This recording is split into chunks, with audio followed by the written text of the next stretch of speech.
He is one of the most acclaimed and controversial filmmakers of all time. Francis Ford Coppola is regarded as a sort of grandmaster amongst American film directors.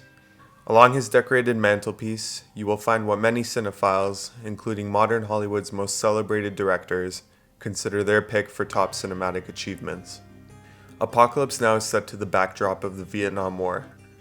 U.S. Army officer Captain Willard is stowed away in a dark and shrouded hotel room in Saigon. Disconnected from reality, he barely clings to life, violently drinking with the only hope to wait to be called back to the familiar service which had already buried itself deep into his psyche.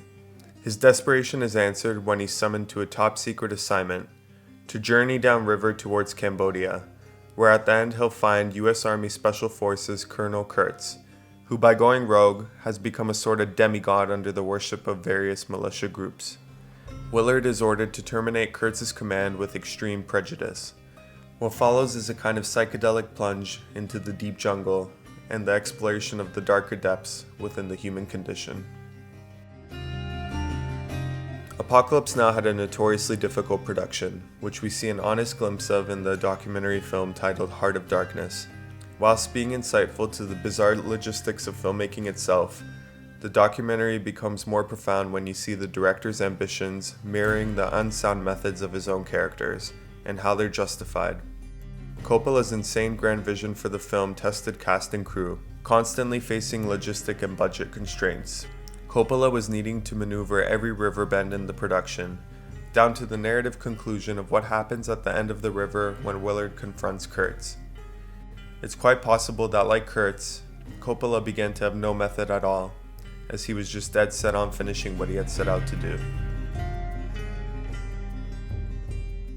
Several years prior to the release of Apocalypse Now, German film director Werner Herzog was studying historical accounts from Spanish missionaries based on their expeditions to the New World in South America.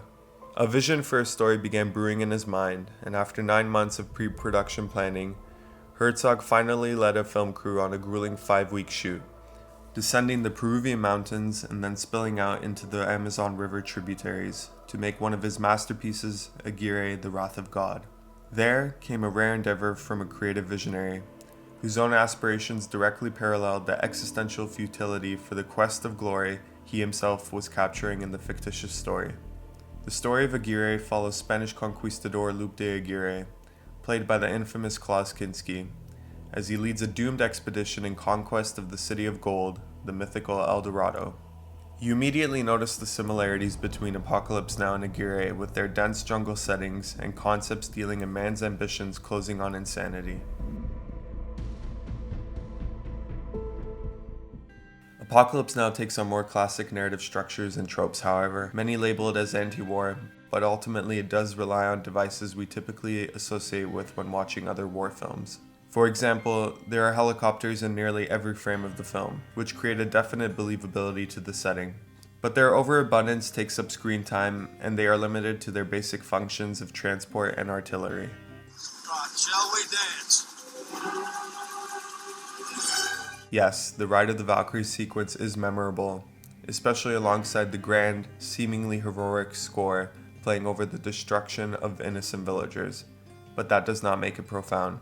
Or take the surfing sequence. It's an unconventional and frivolous situation we find our characters in that can really lean into the bizarre and hallucinatory nature of their expedition. Yet it also breaks the existential ride of the characters, where you lose sense of the imminent danger they should be feeling. Indeed, there are moments where you're truly transcending into the forbidding environment. From the acid trip sequence to the boat's final approach upon the militia groups leading up to meeting Kurtz, the atmosphere of those sequences completely arrest you. Martin Sheen's pitch-perfect narration itself does a very sound job at creating a tangible atmosphere, giving good reason as to why we see it reused in other forms of pop culture depicting the Vietnam War. It's simply iconic.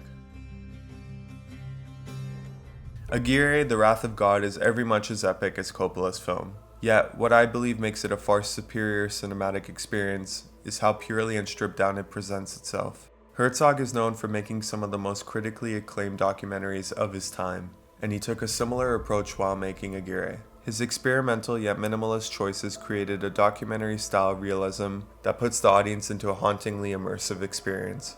The director's commitment to authenticity, using a minimal crew, managing an insane actor like Kinski, all on location, contrasts the more orchestrated production of Apocalypse Now, which relied more on elaborate sets and special effects.